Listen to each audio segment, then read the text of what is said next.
나가는데, 이 조명이 좋은데요. 조명빨 좀 받아보려고 여기 섰습니다.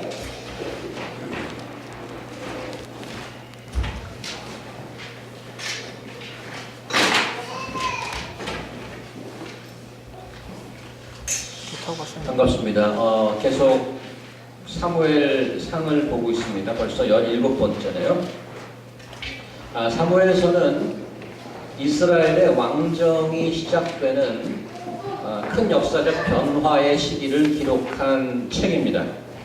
이미 오래전 여호수아 때 약속의 땅을 정복하고 정착해 왔지만 국가로서의 모양새는 아직 갖추어져 있지 않았었습니다. 굴러온 돌이라고 할 수 있는 이스라엘의 출현과 이미 오랫동안 살고 있었던 가나안 민족들 간의 군사적 싸움이 계속 있었고 불편하고 위험한 긴장을 유지하고 있었습니다. 이런 이스라엘은 당시 군사적 영적 리더인 사사들이 이끌고 있었습니다. 사사시대의 끝자락을 살고 있었던 엘리 제사장 집안이 몰락하면서 사무엘이라는 사람이 등장하게 됩니다. 지난 시간 8장에 장로들이 단체로 머리에 띠를 두르고 이 사무엘에게 달려왔죠. 사무엘 선지자님, 왜? 드릴 말씀이 있습니다. 뭔데? 저희 이스라엘도 다른 나라들처럼 왕을 좀 세워주세요. 왕정은 모든 주변 국가가 채택하고 있던 새로운 정치 모델이었고 이스라엘의 요구도 국제적 군사 정치 정세를 보면 정당한 것이었습니다. 하지만 하나님께서는 그런 요구의 본질이 무엇인지를 들추어냈죠. 이스라엘이 왕을 요구한다는 것은 새로운 국가 경영의 모델을 제시하는 것이 아니고 훨씬 더 내적이며 영적인 이유가 있다는 것을 지적했던 것을 기억합니다. 이스라엘이 왕을 갖고 싶다는 것의 본질은 무엇인가 하면 하나님을 그들의 왕으로 궁극적으로 인정하지 않는 것이라고 말씀합니다. 이스라엘 펄쩍 뛸지도 모르죠. 그런 게 아닌데요. 하지만 아마 자신들이 하나님을 거부하고 있다는 사실조차 모를지도 모릅니다. 세상의 패턴을 사는 것은 회색지대에 사는 것과도 흡사하다는 생각입니다. 선악의 개념으로 규정하기가 쉽지 않습니다. 월스트리트에 가면 대부분 양복을 입고 타임스퀘어 가면 나이키 신고 청바지 입고 다니는데 뭐 나만 대단하다고 검정 고무신에 상투 틀고 갓쓰고 다닐 수 있겠습니까? 그래야만 한국의 민족 정기를 이을 유일한 방법이라고 할 수 있겠습니까? 역으로 서구식으로 양키스 모자 쓰고 힙합까지 입고 그들처럼 생각하고 행동한다고 뭐 미국 사람 됩니까? 햄버거 먹고 스테이크 칼질하고 우아하게 샐러드 바를 간다고 하더라도 이렇게 일주일만 살아보십시오. 자면 김치찌개나 순댓국이 꿈에 나타나지 않습니까? 하나님께서는 우리도 모르는 마음속 깊이에 숨겨져 있는 욕망이 도사리고 있다고 말씀하고 있습니다. 좀 의아한 것은 있죠. 천사들을 풀어서 왜 우리의 그런 욕망을 끝까지 찾아내고 지적하고 그렇게 하지 못하게 하고 잡아다 가두고 그러지 않느냐 이겁니다. 우리의 요구가 얼마나 위험하고 부패한 것인지를 분명히 지적하긴 하면서 동시에 그걸 하도록 허락하기도 합니다. 자, 이렇게 8장 이야기가 왕을 세우느냐 마느냐의 문제였다면 오늘 지금 읽은 9장은 누가 왕이 될 것인가, 그 왕이 어떻게 세워질 것인가에 초점이 있습니다. 자, 오늘 좀 긴 구절이 길어서 우리 찬양자매님, 민우 형제 두 분이 나눠서 읽었는데 느낌이 어떻습니까? 하나님이 특별히 선택한 이스라엘의 초대왕 사울이라는 사람이 처음 등장하는 그런 이야기입니다. 제가 개인적으로 받은 인상은 좀 시시하다 그런 느낌입니다. 하나님의 거룩한 백성을 이끌 왕인데 뭔가 좀 약하지 않은가.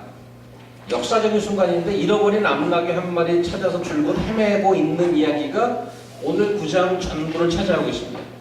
그나마 의미를 부여할 내용을 좀 찾아본다면 집안 소개를 좀 장황하게 한 것, 키가 남의 어깨 위만큼 더 있다는 것 정도죠. 뭐 정치하는데 키 큰 게 대수입니까? 우리나라 역대 대통령 중에 키 큰 분이 있었습니까? 이승만, 박정희, 노무현, MB는 좀 컸나요? 175쯤 되나요? 메시나 마라도나도 키 작잖아요. 키 큰 게 무슨 대단한 겁니까? 국가대표 농구선수 뽑는 것도 아닌데. 사울이 사무엘을 만나게 되는 장면도 그렇습니다. 자세히 뭐 이걸 성경에서 뭐 넓적 다리를 내놓느니 뭐 식사를 하느니 이런 거 다 뭐 쓸 필요가 있는가?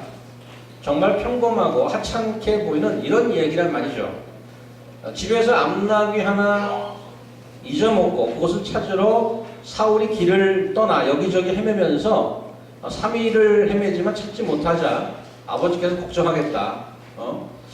돌아가자 하는데 함께 간 하인이 자기 의견을 내죠. 아니 주인님, 이렇게 먼 길까지 3일씩이나 헤맸는데 빈손으로 어떻게 가겠어요? 이 동네 유명한 하나님의 사람 선견자라고 있다고 들었는데 그 양반 한번 찾아봅시다. 혹시 압니까? 낙이라도 찾을지? 사울은 그렇게 사무엘을 만나게 되고 함께 잘 얻어먹습니다. 사무엘은 나중에 사울을 향한 하나님의 뜻을 이야기해주고 이제 다음 주에 보겠습니다만 10장 1절에 보면 그에게 기름을 부어 사울을 왕으로 세운다는 게 사건의 전말입니다. 보시다시피 오늘 이야기는 전반적으로 아주 일상적인 생활의 한 부분입니다. 사울 스스로도 전혀 왕이 되는 꿈을 꾸었다든가 그런 야망이 있었다든가 하지 않았습니다. 하나님의 일은커녕 무슨 공무원 시험 하나 볼 생각도 없었던 사람이죠. 3장 19절 한번 가볼까요? 지난번에 보았던 과거에 어떤 일이 있었는지 한번 보겠습니다. 3장 19절 한번 가보십시다. 사무엘상 3장 19절.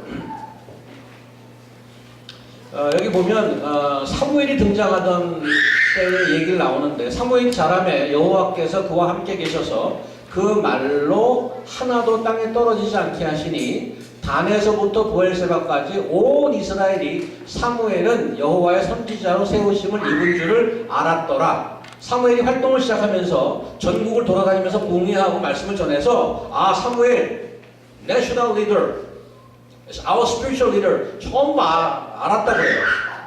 근데 우리 오늘 본문 18절 19절에 보면 사무엘이 나타나서 만났는데 아마 사울은 그 집에 한 번도 안 가본 것 같아요. 그가 누군지 몰랐습니다. 사울은 이만큼 나라 돌아가는데 별로 관심이 없었습니다. 그저 키 크고 잘생긴 시골 청년. 그의 지금 관심은 잃어버린 자기네 집 나귀 한 마리 찾아가는 것이 전부이죠. 그래서 오늘 이야기를 보면 나귀 한 마리 찾는 게 이렇게 대단한 좀 호들갑이라는 생각이 들어요. 미국 사람 특별히 날씨 좀 안 좋다고 그러면 호들갑 떴잖아요. 슈퍼마켓 가서 물 다 가져가고 식빵 다 가져가고 정말 좀 호들갑이에요. 유대인들도 좀 그런 것 같아요. 그런 생각이 들긴 하는데 만약 여러분 직장에서 월급 페이첵이 우편으로 온다고 생각하면 그거 한 일주일 전부터 기다리죠. 오늘 월급날인데 하루만 늦어봐요. 바로 인사관가요? 재정부에 전화해갖고 아니 월급 보냈어요? 전화하겠죠. 보냈는데 그래요? 우체국에 전화해보고 아파트 경비에게 얘기하고 아니 여기 무슨 편지 못해 떨어진 거 못 봤어요? 분명히 찾아갈 것입니다. 그렇게 찾을 것입니다. 그렇게 이해한다면 오늘 나귀를 찾으러 돌아다니는 것도 조금 수긍이 가긴 합니다. 어쨌든 포인트는 오늘 성경의 이야기는 우리네 삶에서 일어날 수 있는 지극히 평범한 일이라는 거죠. 그러면 생기는 질문이 있지 않습니까? 오늘 성경 말씀이 이야기하려는 포인트가 무엇인가? 무슨 얘기를 하고 싶은 것인가? 교회 생활 하다 보면 우리 주변에 꼭 이렇게 말씀하시는 분 있지 않습니까? 야, 다 주님의 뜻이야. 어떻게 들으면 이만큼 믿음이 있는 발언도 없는 것 같고 어떻게 들으면 참 마스터키다. 무책임하게 들리기도 하고 다 주님의 뜻이라는 게 어쩔 것이요. 할 말 없잖아요. 이 주님의 뜻이라는 말은 논리적으로나 신앙적으로 전혀 하자가 없는 말이긴 하죠. 천지를 창조하시고 전지전능하신 하나님이 모르는 게 어디 있겠어요. 이 세상에 그분의 뜻을 어긋나서 해프닝 하는 일이 어디 있겠어요. 다 주님의 뜻이죠. 맞습니다. 100% correct. 문제는 그렇게 신학적으로 correct한 스테이트먼트가 전혀 우리 신앙생활에 도움이 안 된다는 얘기죠. 그래서 어쩌라는 거야. 주님의 뜻인데. 난 너는 어쩌라. 야, 그거 다 주님의 뜻. 그래? 그래서 오늘 말씀 같은 이런 사건을 가지고 야, 이게 다 하나님의 뜻이야. 이렇게 자신있게 얘기할 수 있을까? 무슨 근거로? 나귀 한 마리 잊어버린 것과 그것을 찾아 헤매는 사람이 한 나라의 왕이 되는 것과 어떤 연관성이 있는 것인가? 그렇게 쉽지 않습니다. 다음 주 10장에 가면 좀 더 구체적인 말씀이 나옵니다만 오늘 9장을 보았으니까 사울이 만약 오늘 9장의 말만 듣고 겪고 집에 돌아가서 식구들한테 얘기한다면 어떻게 얘기할까요? 아, 정말 하나님의 섭리는 대단하네. 어떻게 우리 집에 나귀 한 마리를 잃게 하시고 그 일 때문에 내가 찾아 나서게 하시고 그러다가 하나님의 삶을 만나게 하고 이스라엘을 위해 나를 예비하는 걸 알게 하실까? 대단한 하나님이셔. 이렇게 말했을까요? 아니면 아버지, 아유 늦게 와서 죄송해요. 걱정 많이 하셨어요. 아 글쎄 나귀를 찾으러 다니다 보니까 여러 사람 만난 거 아니겠어요? 그 중에 이상한 놓친 데 하나 만났어요. 나귀의 행방을 좀 말까 해서 찾아갔는데 굳이 밥 먹고 가라는 거예요. 게다가 하루 동안 자고 가래잖아요. 날 기다렸대나요? 찝찝하게 머리에다 기름을 왜 보여? 어쨌든 이상한 놓친네, 이상한 소리 듣고 오느라고 늦었습니다. 그나마 나귀라도 찾았으니 다행이죠. 어느 게 더 가능성이 있어 보입니까? 사울이 귀가하고 나서 보낸 아버지는 아니지만 숙부를 만나는 장면이 바로 뒤에 나오는데 한번 가볼까요? 사무엘상 10장입니다. 바로 뒤에. 사무엘상 10장. 아이고, 사무엘상 10장은 되지 내가 나중에 이메일 보낸 건 아마 안 됐을 텐데. 여러분이 찾아보십시오. 사무엘상 10장에 보시면 조금 다음 장에 가시면 사무엘이 귀가하고 나서 한 얘기가 나옵니다. 사무엘상 10장 14절부터 몇 절만 읽겠습니다. 14절. 사울의 숙부가 사울과 그의 사환에게 이르되 너희가 어디로 갔더냐? 사울이 이르되 암나귀들을 찾다가 찾지 못함으로 사무엘에게 갔었나이다 하니 사울의 숙부가 이렇게 청하노니 사무엘이 너에게 이른 말을 내게 고하라. 이 사람은 사무엘이 하나님의 사람인지 알았나 봐요. 야, 사무엘이 뭐라 그러더냐? 16절. 사울이 그의 숙부에게 말하되 그가 암나귀를 찾았다고 우리에게 분명히 말하더이다 하고 사무엘이 말하던 나라의 일은 말하지 아니하더라. 나귀 찾아라서 나귀 찾았다는 얘기를 했는데 무슨 기름을 부었네, 하나님의 일을 주었니, 그런 얘기를 안 했다는 거예요. 무슨 의미일까요? 나귀 찾은 얘기만 했습니다.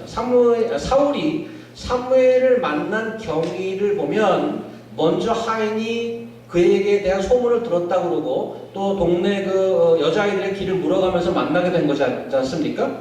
그런데 오늘 나눠드린 본문을 보시면, 주보를 보시면 중간에 제가 네모 박스로 묶어놓은 섹션이 있습니다. 15, 16, 17절인데요. 이것은 사울이 사무엘을 만나는 경위에 대한 조금 다른 설명이 나와 있죠. 제가 읽겠습니다. 다시 한번. 사울이 오기 전날에 여호와께서 사무엘에게 알게 하여 이르시되 내일 이맘때 내가 베냐민 땅에서 한 사람을 내게로 보내리니 너는 그에게 기름을 부어 내 백성 이스라엘 지도자로 삼으라. 그가 내 백성 블레셋 사람들의 손에서 구원하리라. 내 백성의 부르짖음이 내게 상달되었으므로 내가 그들을 돌보았노라 하셨더니 사무엘이 사울을 볼 때에 여호와께서 그에게 이르시되 보라 이는 내가 내게 말한 사람이니 이가 내 백성을 다스리리라 하시니라. 사울의 손만에 사무엘에게 나오죠. 19장 전체는 대개 벌어진 시간 순으로 기록되어 있습니다. 사건이. 하지만 보시다시피 지금 이 박스에 있는 15, 16, 17 이 절은 15절에 보니까 사울이 오기 전날에 해서 하루 전날 벌어진 일입니다. 영화의 한 장면으로 생각한다면 사울과 사무엘이 마주치는 순간 장면이 잠깐 바뀌어서 전날 하나님께서 사무엘을 만나서 이야기한 씬을 삽입시킨 것입니다. 아시겠어요? 상상하면 이 16절에 하나님이 뭐라고 하는가 하면 내일 이맘때쯤 사무엘아 내일 이맘때쯤 내가 베냐민 땅에서 한 사람을 너에게 보내겠다. 사울은 거기 왜 왔죠? 나귀 잊어먹은 거 찾아러 왔어요. 하나님은 뭐라고 그래요? 내가 보낸 사람이라고 합니다. 말하자면 사울 집안에 일어난 일상사가 하나님의 섭리 안에 들어있다고 성경은 얘기하고 있죠. 사울은 나귀를 찾아간 거지만 하나님은 사명을 주려고 보낸 거라고 성경은 기록한단 말이죠. 이게 참 신기한 노릇 아닙니까? 여러분은 10년 전 혹은 5년 전 혹은 더 최근에 미국에 오셨습니다. 혹 이 중에 어서 오십시오. 하나님이 꿈에 나타나셔서 야, 내가 보니까 이 타락한 미국을 좀 구해야 되겠는데 내가 너를 보내라. 이런 혹시 메시지 받고 오신 분 계십니까? 40일 기도했더니 캐나다가 아니고 미국이다. 호주가 아니고 미국. 이렇게 응답 주셔서 오신 분 계십니까? 그냥 내 생각대로 온 거예요. 한국에서 공부 힘들게 그냥 대학 입시하고 대학은 들어갔는데 달랑 한국 대학교 졸업장 하나 갖고는 먹고 살기 힘들겠다. 영어라도 좀 해야지. 미국 가서 뭐 영어로 쓰면 뭐 알겠어. 전문학교라도 하나 나와서 한인 구멍가게라도 맨하탄에서 경력을 쌓으면 좀 낫겠지.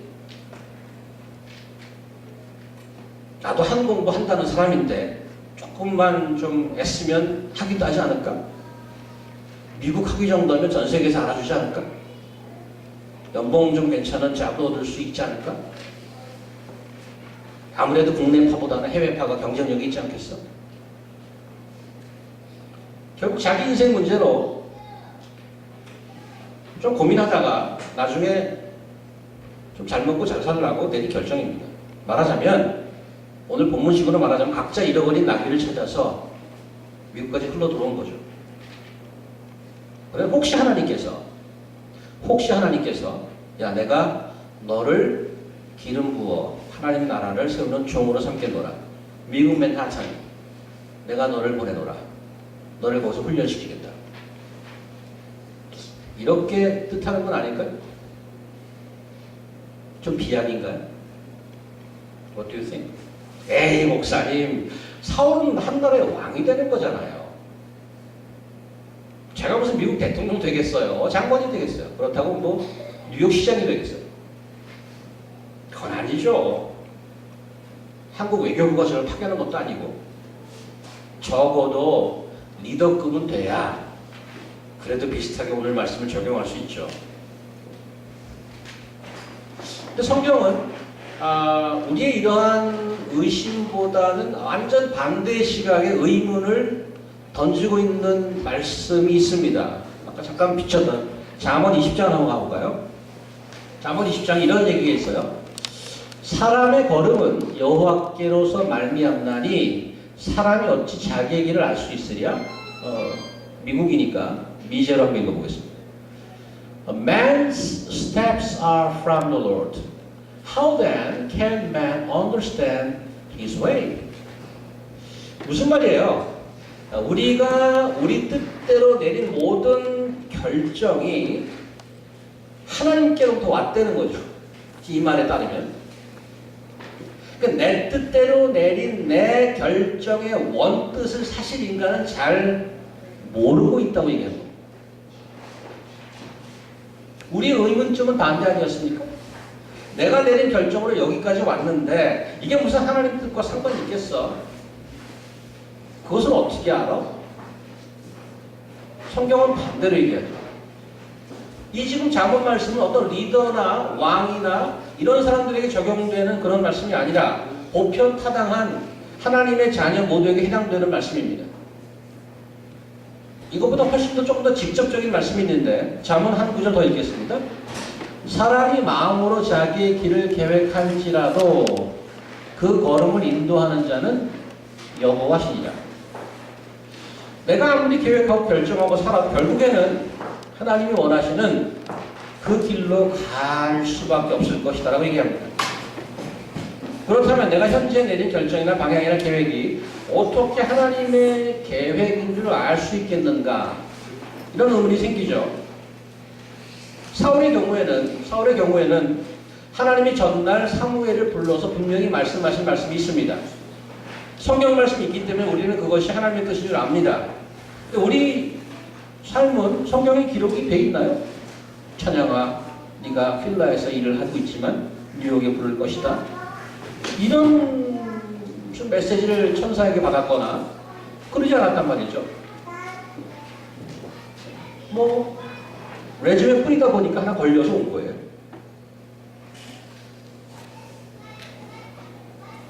내가 나귀를 찾아 나서는 것이 하나님께서 왕을 세우시려고 계획하시는 것인지 어떻게 알겠는가? 우리가 아무 생각 없이 살아가는 일상의 하루하루가 하나님의 뜻인지를 어떻게 알겠는가?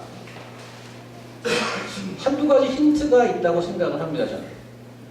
그 중에 좀 말씀을 좀 나누겠는데, 첫 번째 교회입니다.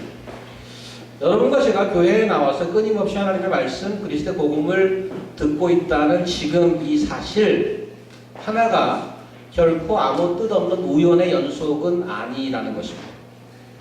여러분은 소위 우연한 기회에 친구 따라 그냥 인터넷 보고 찾아서 그냥 아는 사람을 통해서 유학생들 모이는 젊은 교회라니까 좀 맞아서 각자 오게 된 계기가 나 이유는 다 있는 줄 압니다. 그래서 성경에 이런 말씀이 또 있습니다. 요한복음을 가보니까 그러나 내가 너희더러 이르기를 너희는 나를 보고도 믿지 아니한 이거 지금 예수께서 강가에서 5,000명을 먹이고 사람들에게 그 5,000명을 먹인 원래 의미가 무엇이 설교하는 것입니다. 의미를 설명하는 거예요. 다시 읽습니다. 너희는 나를 보고 믿지 아니하는도다 하였느니라. 아버지께서 내게 주시는 자는 다 내게로 올 것이요 내게 오는 자는 내가 결코 내어쫓지 아니하리라. 내가 하늘로서 내려온 것은 내 뜻을 행하려 함이 아니라 나를 보내신 이의 뜻을 행하려 함이니 나를 보내신 이의 뜻은 내게 주신 자 중에 내가 하나도 잃어버리지 아니하고 마지막 날에 다시 살리는 이것이니 내 아버지의 뜻은 아들을 보고 믿는 자마다 영생을 얻는 이것이니 마지막 날에 내가 이를 다시 살리리라 하시니라. 자기가 하늘로서 내려온 떡이라 하심으로 유대인들이 예수께 대하여 수군거려 가로되 이는 요셉의 아들 예수가 아니냐? 그 부모를 우리가 아는데 제가 어찌 지금 하늘로서 내려왔다 하느냐? 거기까지인가요? 뭐가 되어 있는데? 조금 더 좀 더 읽겠습니다. 요한복음 6장이었죠. 그 뒤에 조금 몇 절 더 읽으면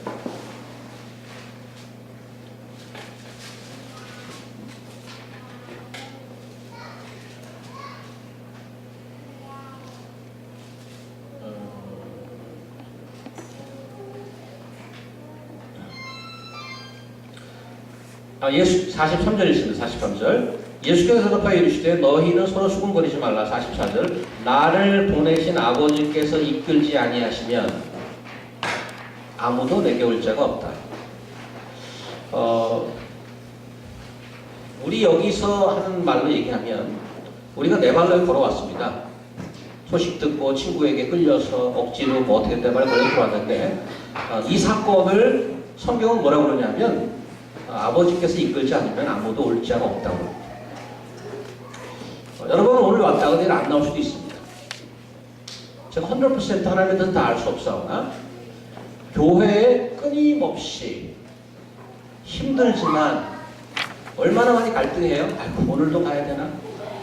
하루는 좀 늦자고 그런 끊임없는 갈등 속에서도 내 발로 일어나서 여기 걸어 나옵니다. 성경은 뭐라고 그러냐면 아버지께서 이끌지 않으면 아무도 내게로 올 수 없다고 얘기합니다. 하나님 아버지께서 이끌지 않으면 이런 자리에 나와 있을 수 없다고 얘기하는 것은 하나님의 간섭하심이 계속해서 있다고 성경은 얘기하는 것입니다. 두 번째 힌트는 어떻게 우리가 하나님의 뜻인지 알 수 있느냐. 여러분이 처음 미국에 왔을 때와 현재의 생각의 차이를 한번 비교해 보십시오. 나는 무슨 생각으로 왔고 지금 나는 어떤 생각을 갖고 있는가. 하나님의 말씀을 들으면서 나도 모르는 사이에 변함이 있습니다. 정말 미래가 걱정되고 먹고 살고 잘 살기 위해서 한번 미국에 왔습니다. 지금 보면 생각이 좀 많이 바뀌어가고 있는 스스로를 봅니다. 한 가지 덧붙인다면 과거 내가 생각했던 것으로 했던 평범했던 일들이 과거에 있었던 그 일을 지금 돌아보면 아하 그때 그래서 그랬구나 라고 고백되는 사건들이 생기기 시작한단 말이죠. 여러분들 보고 나와서 그걸 간증하라고 그러면 오늘 저녁까지 시간이 모자랄지 모릅니다. 나는 과거에 이렇게 생각해서 이렇게 했는데 사실 지금 돌아보니까 그런 것이었어. 물론 오늘 제 말씀이 딴 나라 얘기처럼 들리는 분도 계실 것입니다. 제가 부탁드리고 싶은 말씀은 오늘 보신 지금 몇 가지 말씀에 스스로의 인생을 겸손하게 한번 비춰보시기 바랍니다. 성경이 이해 안 돼서 힘든 경우도 물론 있습니다. 사실 많은 경우는 성경의 논리라기보다는 마음의 문제, 자존심의 문제인 것입니다. 머리로 이해는 되지만 무시하는 거죠. 그런 경우가 훨씬 더 많다는 것입니다. 이런 분들의 삶의 특징인 두 가지가 있는데 하나는 원망이고 두 번째는 게으름입니다. 그 이유는 결국 내 마음 깊이에 내 식대로 살고픈 것이 있습니다. 내 식대로 일이 될 때는 내 방법대로 내 식대로 일이 돼갈 때는 별로 다른 할 일이 없어요. 그래서 게을러집니다. 그런데 내 식대로 일이 잘 안 풀리면 원망하게 된단 말이죠. 그래서 이분들의 특징이 원망 아니면 게으름 둘 중에 하나란 말이에요.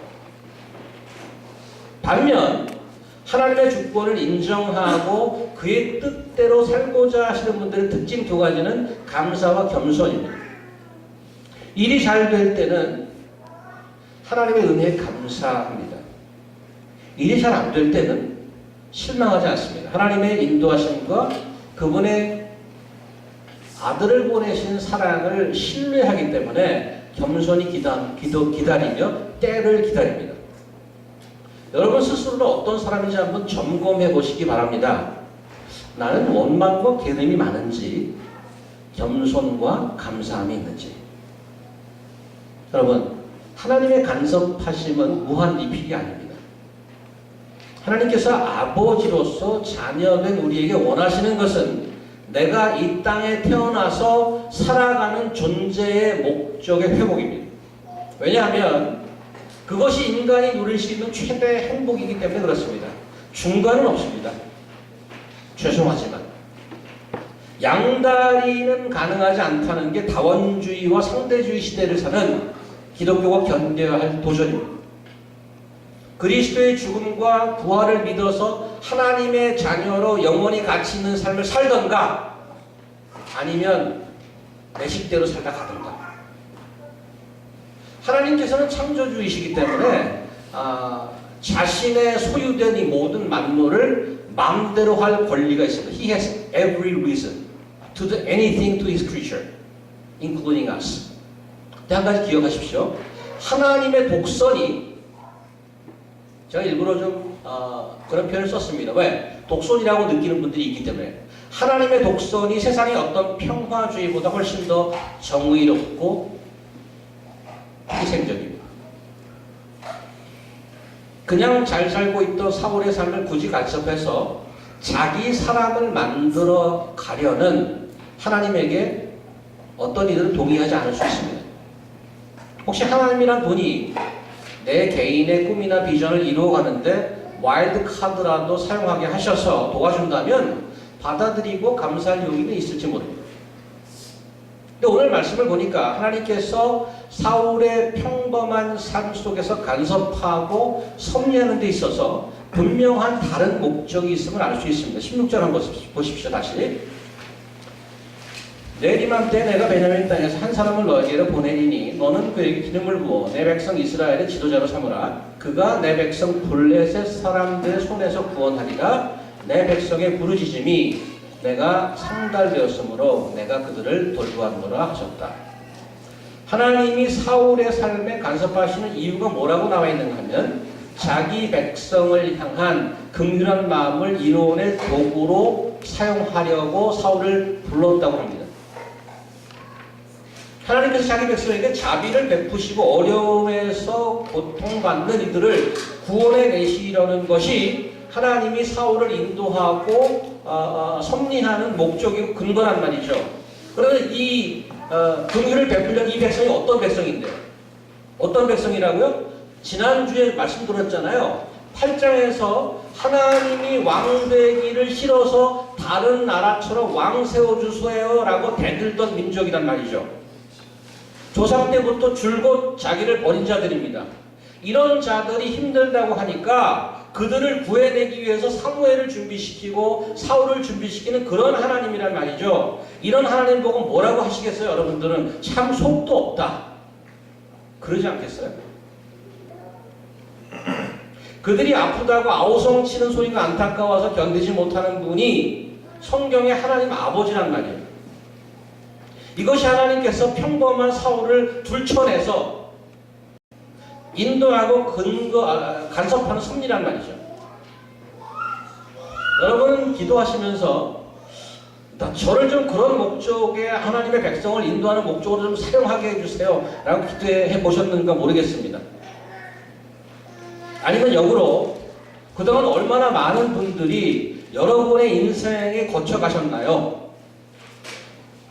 하나님의 존재, 하나님의 말씀은 가끔씩 주말에 달고 다니는 액세서리 정도로 생각하고 내 인생에 특별히 별로 실질적인 도움이 안 돼서 내 마음대로 살아왔던 인생 아니었습니까? 그동안 얼마나 많은 분들이 얼마나 많은 상황을 통해 여러분을 간섭하고 인도해서 이 자리까지 끌고 나오셨는지 한번 인생을 복기해 보시기 바랍니다. 능력 많으신 하나님께서 여러분과 제 인생을 간섭하고 도와주고 인도해 주시기를 얼마나 오랫동안 울며 기도해 왔습니까? 그런데 그런 기도 중에 나의 기도의 내용 중에 내가 싫어서 나를 버렸던 이웃을 위해서 사용해 달라고 기도해 본 적이 있으시냐고요? 하나님께서는 전지전능하셔서 우리가 요구하는 큰 프로젝트를 해달라고 결제하는 것도 들여다보시지만 아무 일도 없는 평범한 하루하루도 간섭하신단 말이죠. 근데 왜 간섭하신다고요? 악하고 대드는 자들을 섬기라고. 우리가 악하고 게으르고 어리석을 때 수많은 방법으로 수많은 사람으로 우리를 여기까지 인도해 주셨습니다. 이제 우리를 인도하시면 또 말씀하시죠. 이제 너희도 해볼래?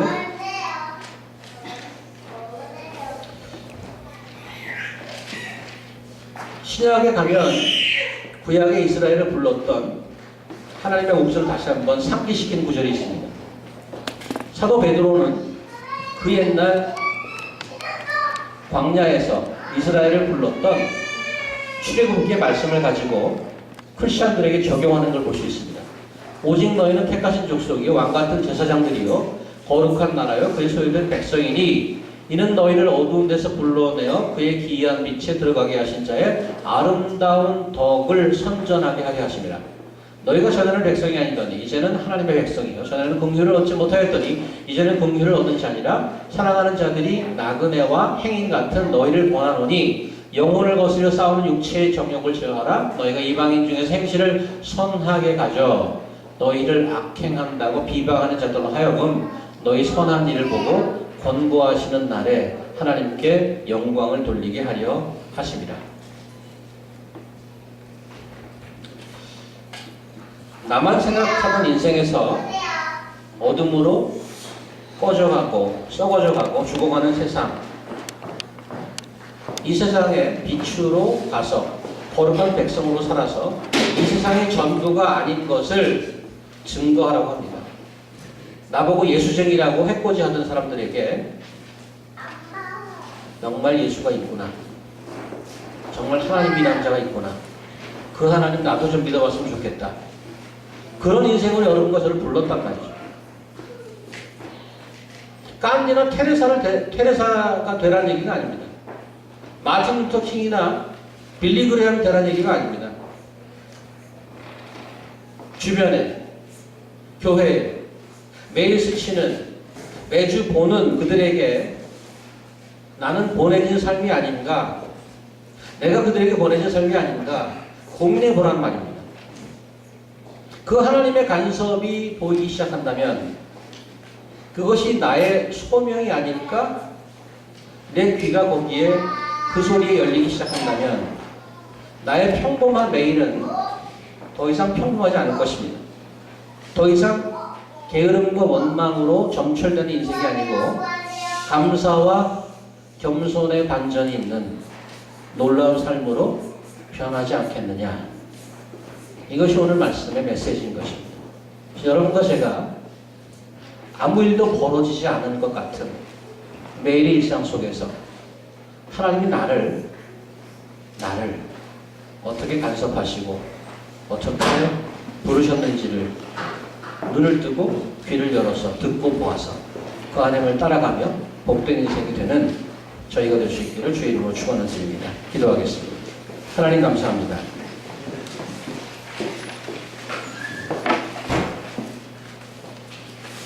우리는 다 우리의 생각대로 우리의 원하는 모습대로 살아온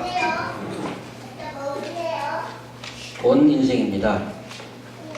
하나님께서 우리 원하는 것을 막지 않으시고 나름 생활할 수 있도록 도와주시고 사람들이 부러워하는 미국 유학을 오고 사회의 상류층으로 계속 올라가는 삶을 허락해 주셨습니다. 그런 내 인생에 내 뜻이 아니고 하나님의 뜻이 서려 있음을 오늘 배웠습니다. 그 하나님의 말씀에 겸손히 순종하게 도와주시고 내 인생을 돌아보는 지혜로운 자 되게 하나님 인도하여 주시옵소서. 저희를 부르신 하나님께서 아들을 십자가에 매달기까지 그 하나님께서 무엇을 원하시는지 외치는 그 하나님의 소리를 듣게 도와주시옵소서. 그래서 저의 나머지 인생이 하나님께서 부르신 그 부르심의 목적에 합당하게 하나님이 기뻐하고 이 세상에는 소망을 주는 그런 삶으로 살아가게 하나님 인도하여 주시옵소서. 예수 그리스도 이름으로 기도합니다. 아멘.